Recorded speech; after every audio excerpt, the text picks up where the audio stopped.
Hello प्यारे बच्चों, स्वागत है आप सभी का अपने YouTube चैनल में।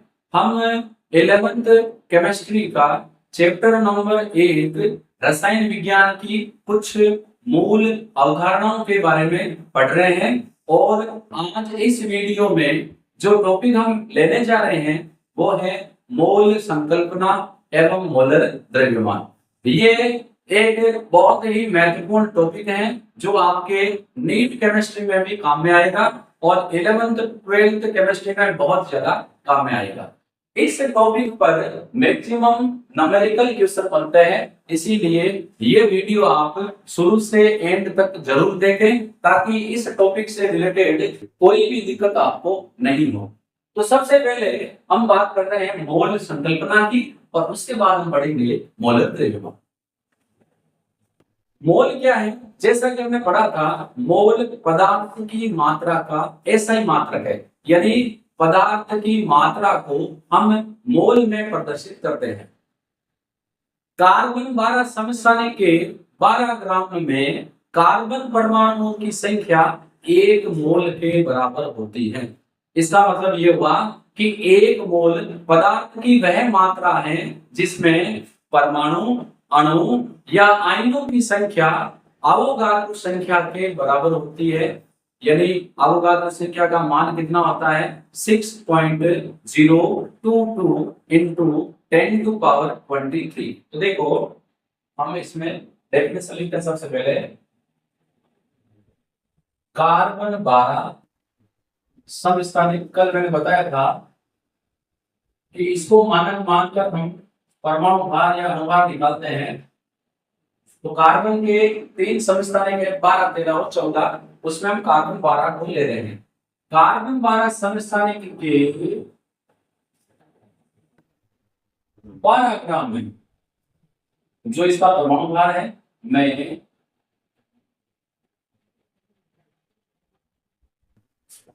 कार्बन परमाणुओं की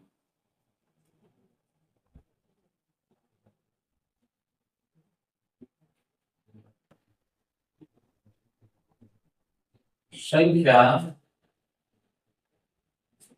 1 मोल के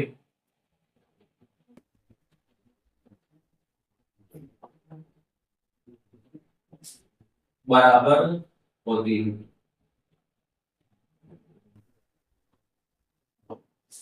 इसका मतलब क्या हुआ? 1 मोल पदार्थ की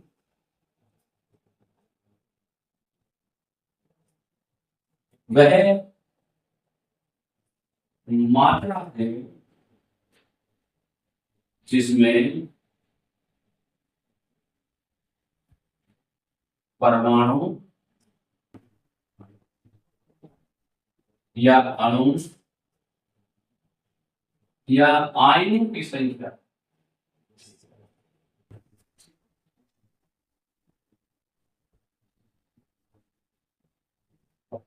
कार्बन 12 में, कार्बन 12 का मतलब क्या है ये कर लेते हैं। कार्बन 12 के 12 ग्राम में कार्बन परमाणुओं की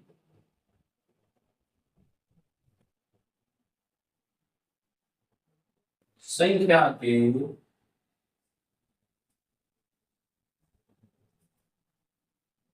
बराबर होती है।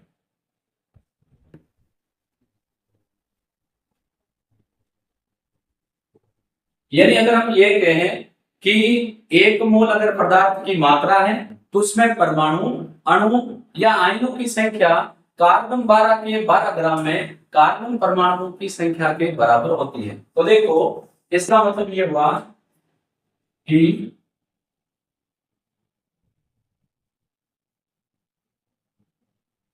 किसी पदार्थ का 1 मोल है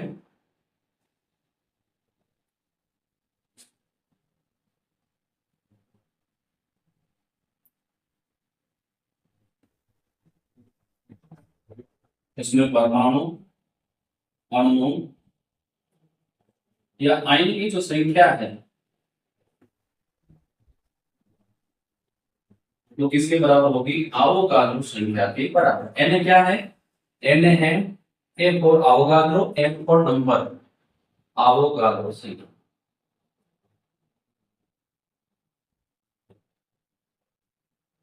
और अवोगाद्रो संख्या का मान होता है 6.022 10 to power 23। तो हम कह रहे हैं कि पदार्थ की एक मोल महत्व मात्रा है जिसमें परमाणु, अणु या आयनों की संख्या कार्बन 12 ग्राम में कार्बन परमाणु की संख्या के बराबर होती है। यदि वो है कितना? 1 मोल। यानी अगर पदार्थ का 1 मोल लें, उसमें हम परमाणु, अणु या आयनों की संख्या की बात करें, वो किसके बराबर होगी? Na के बराबर, यानी अवोगाद्रो संख्या के बराबर। और अवोगाद्रो संख्या का मान है 6.022 into 10 to power 23। तो कार्बन 12 ग्राम में कार्बन परमाणु की संख्या भी कितनी होगी? अवोगाद्रो संख्या के बराबर। अब देखो, कोई पदार्थ है, किसी पदार्थ के या किसी पदार्थ का 1 मोल का मतलब क्या होता है? उसका परमाणु भार। अगर परमाणु है तो परमाणु का परमाणु भार, या आयन है तो आयन भार,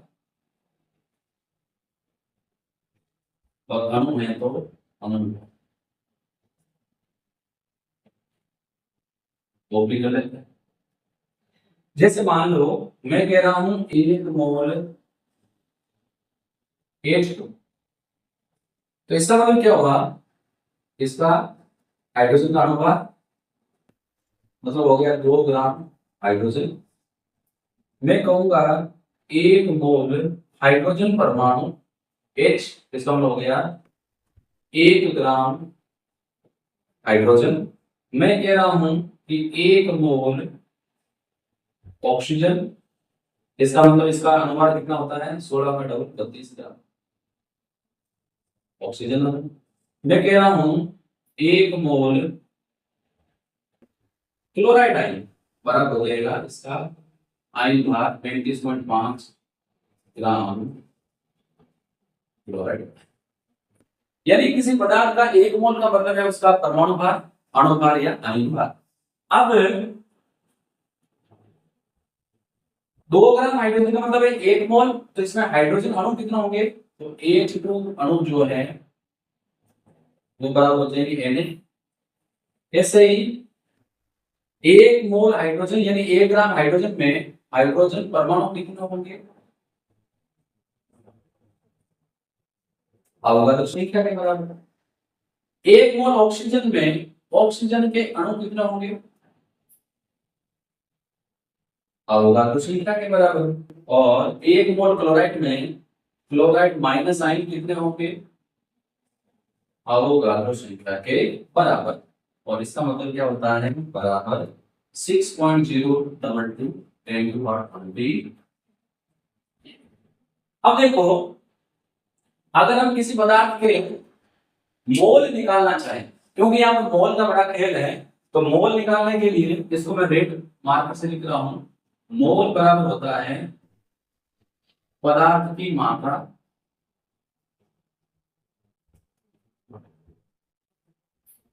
ग्राम में बटा अणु भार। परमाणु है तो परमाणु भार, आयन है तो आयन भार। यदि हम गैस का आयतन हमें दे रखा है और मोलों की संख्या निकालना चाहें, तो उस कंडीशन में क्या होगा? देखो, मोल बराबर गैस का आयतन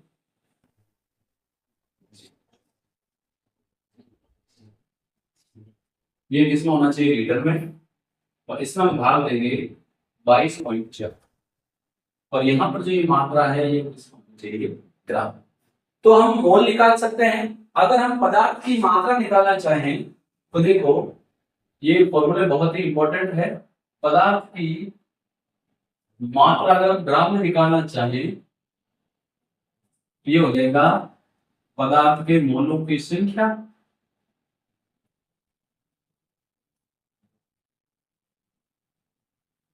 इनटू अणु भार। अणुभार के, आणविक द्रव्यमान के, ये क्या कहें, मौलिक द्रव्यमान एक ही बात है। अब देखो एक फिर इंपॉर्टेंट नोट लिख रहा हूं, सामान्य ताप में दाब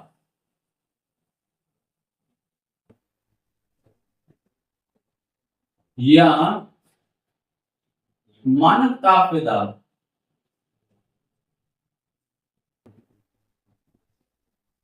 पर 1 मोल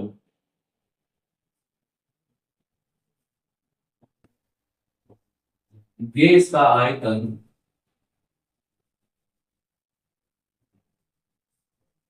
बराबर होता है 22.4 लीटर। सामान्य ताप में दाब को शॉर्ट में बोलते हैं NTP, normal temperature and pressure. इसको हम शॉर्ट में क्या बोलते हैं, एनटीपी। और इसको हम बोलते हैं STP, standard temperature and pressure. तो ये तो हमने बात की मोल की। अब मोलक द्रव्यमान क्या होता है, तो किसी पदार्थ के 1 मोल में या 1 मोल का ग्राम में व्यक्त द्रव्यमान मोलर द्रव्यमान कहलाता है।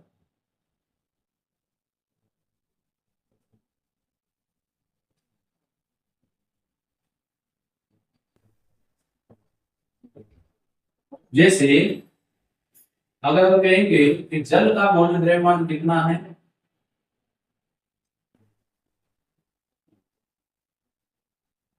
तो जल के 1 मोल का ग्राम में व्यक्त द्रव्यमान, तो 2 हाइड्रोजन का 2, ऑक्सीजन का 16, कितना हो जाएगा 18 ग्राम। ऐसे ही अगर मैं कहूं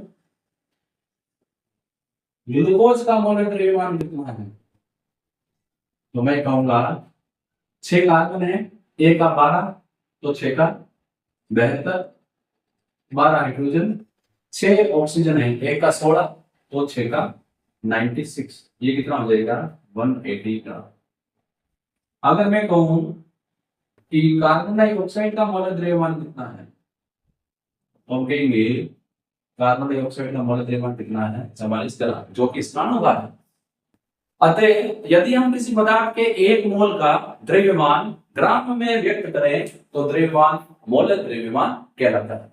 ये तो हमने बात कर ली कि मोल संकल्पना क्या है, मोल की संख्या कैसे निकालते हैं, या ग्राम में मात्रा कैसे निकालते हैं। अब हम इससे संबंधित कुछ न्यूमेरिकल क्वेश्चन करेंगे।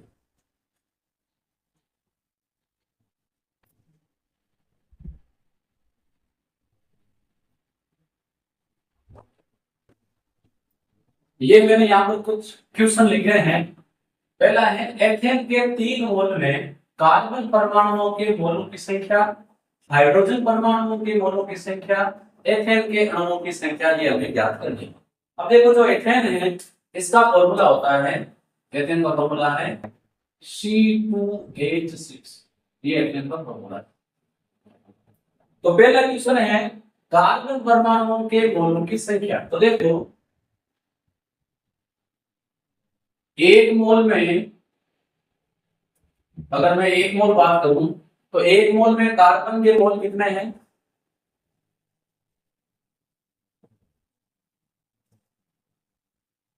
2 मोल, क्योंकि फॉर्मूला क्या है C2H6। तो एथेन का अगर 1 मोल है तो 1 मोल में कार्बन के मोल कितने हैं 2 मोल, तो 3 मोल में कितने होंगे, 3 मोल में हो जाते हैं 2 गुणा 3 बराबर कितना हो जाएंगे 6 मोल। अब देखो दूसरा क्वेश्चन, हाइड्रोजन परमाणुओं के मोलों की संख्या। तो 1 मोल में हाइड्रोजन परमाणु के मोल कितने हैं, देखो 6 है, फॉर्मूले से पता चल रहा है। तो 3 मोल में कितने होंगे, 3 मोल में हो जाएंगे 6 गुणा 3 बराबर 18 मोल। बहुत ही सिंपल क्वेश्चन है। अगर आपको इसका कंसेप्ट समझ में आ गया तो आप कितने भी मन चाहे उतने क्वेश्चन कर सकते हैं। और ये एक ऐसा टॉपिक है जिस पर अनगिनत क्वेश्चन बनाए जा सकते हैं। एथेन के अणुओं की संख्या, तो देखो अगर मैं 1 मोल की बात करूं तो इसमें एथेन के अणु कितने होंगे, एन अणु। इस पदार्थ के 1 मोल में अणु आयन या परमाणु की संख्या अवोगाद्रो संख्या के बराबर होगी। तो हमने यहाँ लिया 3 मोल, तो 3 मोल में कितना होंगे, 3 मोल में हो जाएंगे बराबर 3 इंटू एन यानी 6.022 10⁻23 इतने अणु किसके हो जाएंगे। अगला क्वेश्चन है 9 ग्राम जल में जल के अणुओं की संख्या कितनी होगी। देखो हम इसमें सबसे पहले इसको मोल में बदल लेते हैं और मोल की संख्या क्या होगी, पदार्थ की मात्रा बटा उसका अनुपात, 9/18 कितना आ जाएगा 0.2 मोल। अब देखो 1 मोल में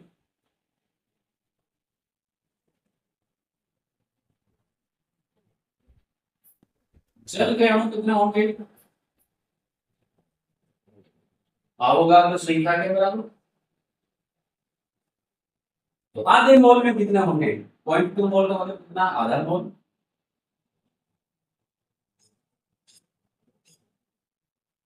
देखो हमने जब मोल की संख्या निकाली तो 9 में 18 का भाग दिया, ठीक है, तो यहाँ पर आधा मतलब क्या आएगा 0.5 आएगा, तो ध्यान रखिए। तो 0.5 में कितना आएगा 6.022 10⁻23 इंटू 0.5।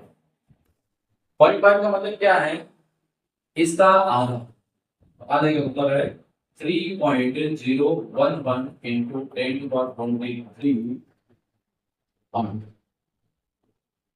तो 9 ग्राम जल में जल के अणुओं की संख्या अवोगाद्रो संख्या की आधी होगी। 44 ग्राम कार्बन डाइऑक्साइड में कार्बन के अणुओं की संख्या, तो यहाँ पर भी हम कार्बन डाइऑक्साइड के सीधे मोल निकाल लेते हैं। मोल बराबर पदार्थ की ग्राम में मात्रा बटा अनुपात, कार्बन डाइऑक्साइड का अनुपात 44 होता है, 12 कार्बन का और 2 ऑक्सीजन का 32 और 12 44, ये कितना हो जाएगा, बस ये हटा दो 1/10 यानी 0.12 मोल।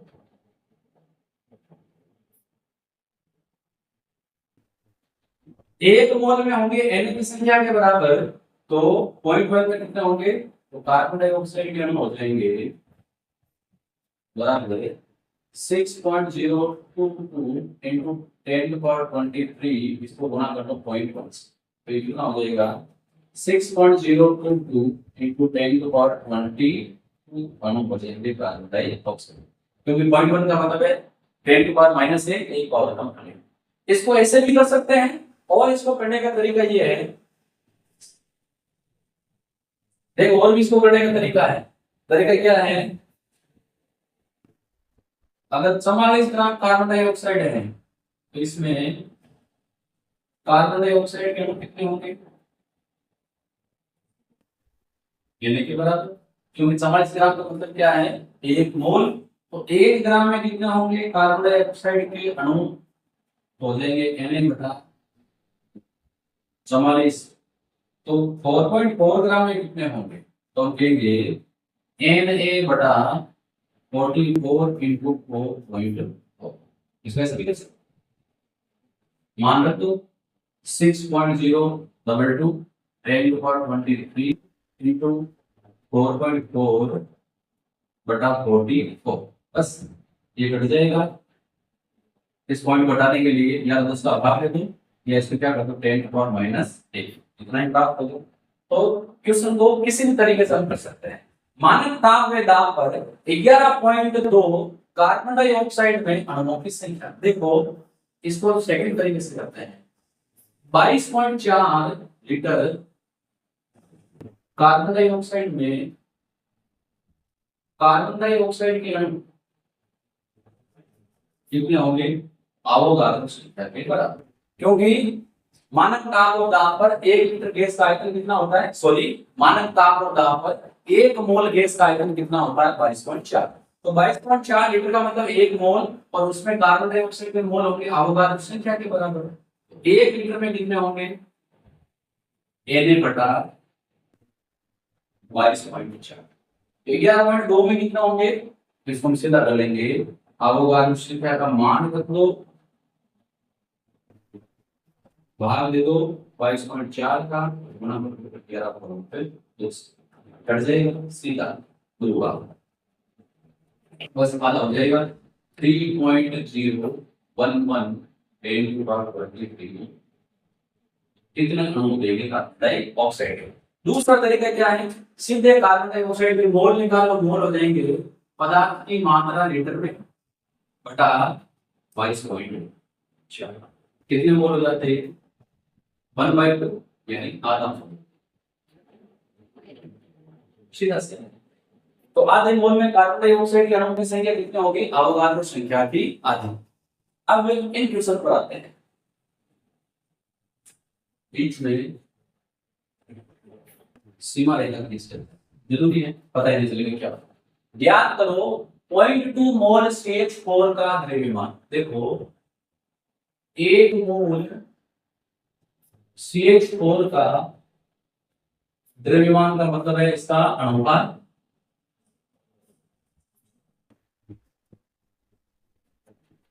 और अणुभार कार्बन का भार 4 हाइड्रोजन का 4 कितना हो जाएगा 16।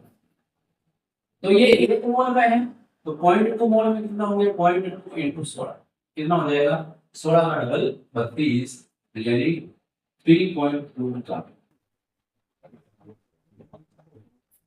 अब जल के एक अणु का द्रव्यमान, तो देखो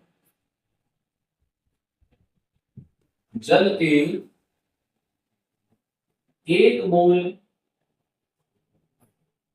का जो द्रव्यमान है वो कितना होता है 18 ग्राम। यानी 1 मोल का मतलब क्या है 6.022 इंटू 10⁻23 अणुओं का द्रव्यमान है।